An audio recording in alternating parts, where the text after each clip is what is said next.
Hello guys, my name is Chandan and today I'm going to explain about the MD5 algorithm. MD5 algorithm is generally a message digest algorithm and it uses a hash function. We all know that hash function has a varying input but it has a constant output. And MD5 was designed by Ronald Rives in 1991 to replace the earliest hash function MD4, which was designed in 1992 as RFC 1321. So the block size of the MD5 algorithm uses 512 bits and the digest size is 128 bits. There are actually 4 rounds in this MD5 algorithm and I'll explain that. So MD5 is generally used for encrypting sensitive data like password fields or any other such sensitive fields, and it remains suitable for non-cryptographic purposes such as determining the key in a positioned database. And although MD5 was initially designed to be used as a hash function, it has been later found that MD5 suffers a lot from the extensive vulnerabilities. And the MD5 algorithm has 5 steps, and so the following steps are the step 1 is to append the padding bits, and step 2 is to append the length, step 3 is initializing the MD buffer, step 4 is processing the message in 16 word blocks, and the step 5 is the message digest or the output. So let me explain step 1, append padding bits. This is generally the block structure or the process in how the MD5 algorithm generally works. We can see that the message and padding are together L into 512 bits, which can be simply said as L is the number into which the 512 bits. So if we take example as the message as 1000 bits, then it will be 3 into 512 minus 64, because this padding is 64 bits, and so the total size of the padding plus message will be n into 512 minus 64. So we need to take 3 into 512 minus 64 for the message size of 1000 bits, and this is for the step 1. And the padding bits will be represented as the first bit in padding will always be 1 and the remaining padding bits will always be 0. So the first bit will be 1 followed by all remaining 0. And there is a limitation over here in MD5 algorithm which says that the message size should always be lesser than 2 power 64. Now let me explain step 2. Step 2 says about appending the length. So what really is appending length? Appending length means it is a 64 representation of B, which is the length of the message before the padding bits were added. So the length block will always have about 64 bits. So let me show you the block structure. So this last block says about the message length. If the size of the message is 62 bits, then the length will also be 62 bits. If this message will be 64, then the length will also be 64. And so now the total length of this entire block combined into one will be n into 512 minus the paddings 64 plus 64 of this message length. So this minus and this plus will be cancelled out, and so the total size will be n into or L into 512 bits. And so that comes as the step 2, and now let me explain the step 3. Step 3 says about initializing the MD buffer. So what is MD buffer and what is initialization of the MD buffer? So in this step we have about 4 buffers named as A, B, C and D, and each of these buffers have certain bits. There are 32-bit registers actually, we can see that each buffer has about eight numbers. So 4 into 8, it's a 32-bit register as a combined whole. So a 4-word buffer A, B, C, D is used to compute the message digest. Here each of A, B, C, D is a 32-bit register, and we can see that each of these values are in hexadecimal format. Uh, Either A or B or C or D, all the buffers are always in the hexadecimal format. So that is the initialization of the MD buffer. Now let me explain about step 4.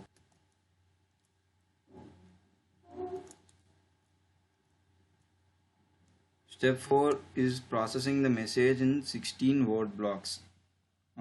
This is quite a long process, and it has several rounds in it, and let me explain them. So we can see that the block structure has so many, like 512 bits, 512 bits, 512 bits. It will be n bits. So why are these n bits? We can see that there is an L over here, L into 512. So as I explained, for 1000 bits we need 3 into 512 minus 64. So for 1000 bits we need 3. We need to perform 512 bits, 512 bits, 512 bits as y0, y1, y2 3 times. So what really happens in each of these 512 bits, I'll explain. You can see that in y0 there will be 64 steps. These 64 steps will be splitted into 4 sections. So each section will have about 16 steps. And why they'll be splitted as 16 steps each is there are actually 4 boolean functions. We can see that f, g, h, and this is I. So each of these function requires 16 steps. So 16 into 4 gives us 64. And whatever will be processed in this block, it will be taken as an input for this block, and in this block again this 64 steps will be processed, and the output of y0 will be taken. Both will be performed an MD5 algorithm, and so it will be processed n number of times depending on the L number, and at last we'll be getting the digest size. So to get that, there are certain other processes involving, and let me explain them. So let me explain about these 4 functions f, g, h, and I. F, G, H, and I all use X, Y, Z.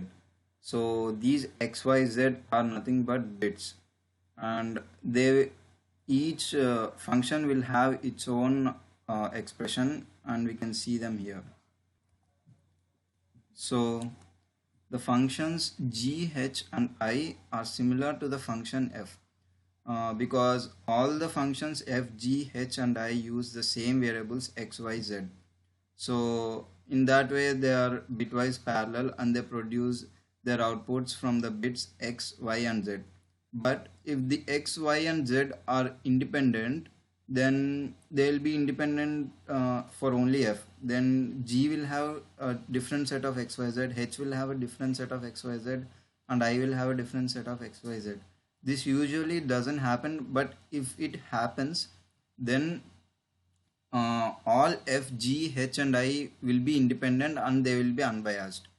And we can see that XOR, NOT are widely used, and all these functions will be happening parallelly, which means like they will be processed at the same time, F, G, H, and I. So we can see that the f of x comma y comma z is a function and it is x into y or not of x into z, and g of x comma y comma z is a function which has an expression that says like x into z or y naught of z. H of x comma y comma z is equal to x into xor of y xor z, and I of x comma y comma z is another function which says like y xor of x or not of z. So these are the four functions which will be used in the MD5 algorithm, and each of these functions, as I said earlier, will require 16 steps to process, and 16 into 4 gives us 64.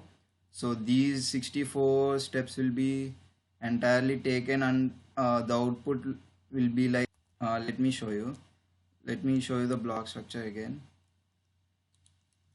So the 64 steps will be performed on this block, and then the output will be given to the next block, and the 64 bits will be processed or performed in this block, and so the both will be concatenated here, and it will be following in such a way until the end of the lth bit, and at last we'll get the message digest. So let me explain the step 4, the next continued process. It is, you can see it here, these both are same, and this is generally a b c d, a b c d. These are the functions which I have said you, or the sorry these are the buffers which I have said you earlier. These are the buffers, 32-bit entirely, each 8-bit, hexadecimal 0 1 2 3 4 5 6 7 8 9, and then a b c d e f, and then we can see that f the word b will be transposed, and we can get the word c, f e d c b a 9 8. It's just the reverse of the b, c, that is c, and d is a entirely transpose of a, 7 6 4 5 7 6 5 4, and then 3 2 1 0 3 2 1 0. So c and d are just the transpose of a and b. It's like transpose matrix. So entirely there will be 32 bits, and we can even say that these are registers, or we can say that they are buffers, and they use hexadecimal format.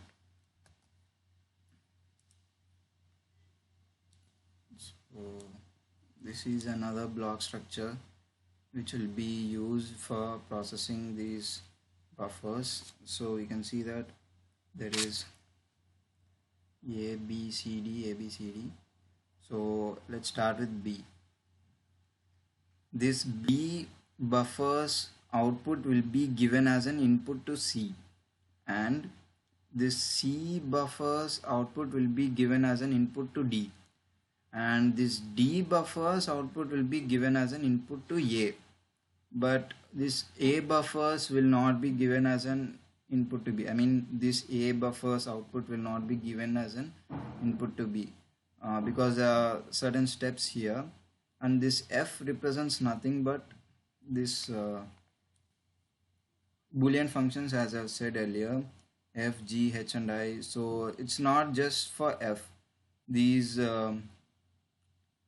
this f will be replaced again by g, h and I. We can see that here I've shown you two diagrams. You can see that g, f, and even the similar way for h and I. So this f or g or h or I, whatever the block, whatever the function is, it will just take the output of buffer b, c and d, and we can see that it will produce an output which is this arrow, and this a buffer's output is it will be this arrow. So these both will be concatenated, and we will get this arrow. We will get this output.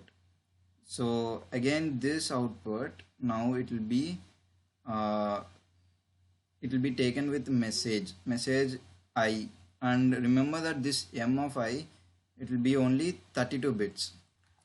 It's only 32 bits because, as I said earlier, that F, G, H and I each require 16 steps. So 16 into this messages 32 will give us 512 bits, and 512 bits is generally the block structure that's used for MD5. So for balancing, we'll take only 32 bits of this message, and since this message will be performed like 16 times, so 32 into 16 will get 512 bits. So first we'll do it for one set of 32 bits, next for the another set of 32 bits, and so it will be followed on until the last step, that is the 16th step. And so this initial or any 32 bits block will be taken and it will be concatenated with this upper block, upper output, which will be produced by F or G or H or I along with A's output, A buffers output. And then the output from M and the upper part, it will be taken with Ki, and this again it will be left shifted S times. S is nothing but just any number. If S is 1, then the produced output will be left shifted one time, and if S is 2, it will be left shifted 2 times. Similarly, it will be carried on until the nth number. So once the produced output is left shifted, it will be again concatenated with the B buffers output. So this B buffers output and the left shifted output, it will be concatenated and it will be given as an input to B. As I said earlier, that A's output will not be given directly to B because it requires certain following processes as I have shown you here. So this B buffers output along with this left shifted output will be concatenated and it will be given as an input here to B. And so this D's output will be given to A, and I've shown you the entire thing regarding the output of the uppers and the input taken by the lower blocks. So once this round gets over, it will be happening until the last round. I said earlier that it requires 32 bits of message only. So 32 bits second time, third time until the 16th time. If it carries on, then we'll get 512 bits at last. So that 512 bits which we get at the last after the ith round or the ith iteration, it will be the message digest. You can see that this message digest produced as output is nothing but A, B, C, D. And let me show you certain examples of the hash function. The MD5 algorithm. This we can see that the MD5 is nothing but a function. It can be used in real-time programming languages such as Java or PHP. So this is nothing but a text. It says the quick brown fox jumps over the lazy dog. You can see that this is the output which we got. It's in hexadecimal format, and we can see that the same MD5 operation will be performed, but we can see that there is no dot here, and there will be a dot included. It's just an example. So if we include a dot, then we can see that the entire thing changes, the entire output will change. So that's MD5 hash algorithm, and if it's a blank, then it's another output. So this hash says that it is of 0 length string. So it says that every small change in the message will mostly result in a different output. This is due to the avalanche effect. And it's not just MD5 algorithm which is following a message digest. I mean, it's not a message digest algorithm. Even MD4 SHA-1 or RIPE MD160 also is a message digest algorithm. And these are some of the drawbacks which are generally happening due to the MD5 algorithm. We can see that at certain stages there were certain attacks which really shows that MD5 algorithm is having certain drawbacks. You can see that MD5 algorithm is reported prone to hash collision weakness, and when the MD5 algorithm use, it results in the same output fingerprint, which says like the weakness allows the attackers or the hackers to create certain multiple steps or multiple different input sources, and when they have the multiple input sources, and after having those multiple input sources, if they use the MD5 algorithm, then it says like they will produce the same output. So this is generally a drawback. And now let me show you my projects, I mean real-time example of how I mean the encryption happens with MD5 algorithm.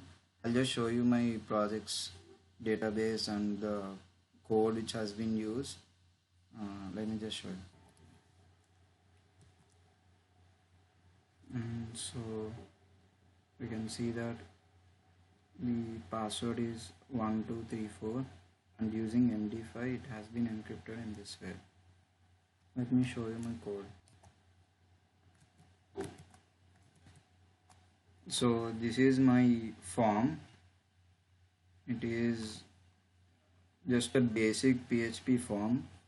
I have used this MD5 function, and it's used to take the data field, and it's used to perform the MD5 algorithm, and it will store and save this in the database. In the database, if this is the data 1234 which will be given as the input, then the corresponding encrypted password is this. I have used a sample non-MD5 data field here. Without MD5 it's just the same, but using MD5 it will be encrypted in this way. So that's it. Thank you.